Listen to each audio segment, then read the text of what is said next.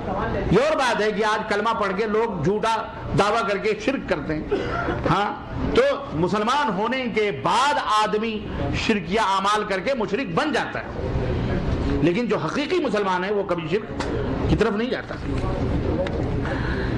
کیا یہ حدیث صحیح ہے 40 دن اگر کوئی نمازی تکبیر والی سے نمازی تکبیر تحریم والی نماز ادا کرے تو نار جہنم سے اور نفاق سے بری ہوگا. ترمذی. بولا صحیح ہے, مجھے نہیں معلوم. شیخ صحیح ہے, یہ حدیث صحیح ہے. شیخ فضل شیخ عبد الرحمن عبد الجبار پروایی حفظہ اللہ نے فرمایا کہ یہ حدیث صحیح ہے. شیعہ حضرات کے سلام کا کیا جواب دیں؟ وہ جیسا کہتے ہیں اسی کو اوپر لوٹا دیجئے. اللہ اہدیق کر دیں, آپ کیا کریں؟ ہاں داڑھی والا جو امام ہے, داڑھی نہیں ہے, اس کے پیچھے ہم نماز پڑھیں, ہماری نماز ہو جائے گی. بھائی نے سوال کیا ہے کہ اگر بغیر داڑھی والا امام ہے تو اس کے پیچھے نماز ہو جائے گی کہ نہیں ہو جائے گی؟ ہو جائے گی انشاءاللہ تعالیٰ, اس کی نماز ہو جائے گی. تب رہا امام صاحب کو چاہیے کہ داڑھی رکھے, اور ہر مسلمان کو چاہیے کہ داڑھی رکھیں, کیونکہ داڑھی رکھنا فرض ہے. تبلیغی اور بریلوی علماء اس جماعت کو انگریزوں کے ایجنٹ کہتے ہیں, بالخصوص مولانا خضر صاحب نظام آباد. اہل حدیثوں کو اس جماعت کو انگریزوں کی ایجنٹ کہتے ہیں. صاحب البیت ادری بما فیہ, گھر والے کو زیادہ معلوم ہوتا ہے یہ کون کیا ہے. وہ پہلے بیٹھے ہوئے ہیں اس لیے ان کو پتا ہے. تو پہلے چور مچائے شور. تنخواہیں کھانے والے ان کے اپنے علماء, اور سرکاری اسکولوں میں نوکری کرنے والے باقاعدہ سرکار گورنمنٹ سے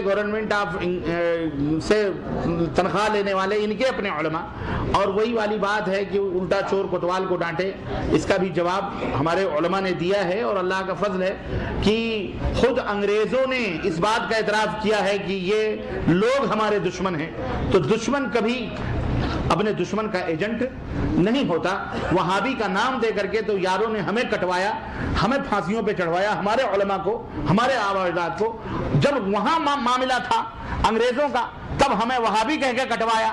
آج جب انگریز چلے گئے تو ہمیں یہاں مسلمانوں سے نفرت دلانے کے لیے, مسلمانوں کے اندر کام کرنے کے لیے ہمیں مسلمانوں سے نفرت دلا دیا کہ یہی ایجنٹ تھے, یعنی ہم ہی منصف تھے, ہم ہی قاتل اور ہم ہی مقتول تھے. تو پھانسیوں پہ کون چڑھے ہوئے تھے یہ ہمیں سمجھ میں نہیں آتا. یہاں سے لوگ بھاگ کر کے مکہ مدینہ مکی مدنی بن گئے, بھاگ کے یہاں آ کر کے. وہاں ہم کٹے مالٹا میں ہم گئے, جو ہے کیا کہتے ہیں کالا پانی ہمیں بھیجا گیا. لاکھوں بنگال کے اندر لاکھوں اہل حدیثوں کی لاشوں کو, علماء کو کھڑا بوریوں میں بھر کر کے اور پیڑوں کے اوپر لٹکایا گیا. وہ کون تھے؟ وہ ایجنٹ تھے. یہ بڑے عجیب و غریب دشمن تھے جو اپنے ہی ایجنٹوں کو پھانسیوں پہ لگاتے تھے. تو یہ اصل میں کیا ہے؟ کھسیانی بلی کھمبا نوچے. عقیدہ جب اوپن ہو گیا لوگوں کے سامنے کیا بے یہ تو بالکل وہی ہیں, بھائی ہیں, چور. تو اب کچھ نہیں ملا تو چلو یہی مشہور کر دیتے ہیں کہ یہ انگریزوں کی اولاد ہیں. انگریزوں, میں نے ایک جگہ خطبے میں کہا, تقریر میں بہت سنی گالیاں, انگریزوں کی اولاد. میں نے کہا اسے اپنی اماں کا اچھا پتا ہے کہ ہم کس کی اولاد ہیں, جبھی تو یہ لڑ رہا ہے. تو چپ ہو گیا, اس کے بعد پھر جواب نہیں آیا اس کا. تو کبھی کبھی کیا ہے وہ تریاق, کیا ہے علامہ اقبال کا شعر ہے نا, واجب اور فرض میں فرق بتائیں. واجب اور فرض میں کوئی فرق نہیں ہے, فرض بھی وہی ہے, واجب بھی وہی ہے.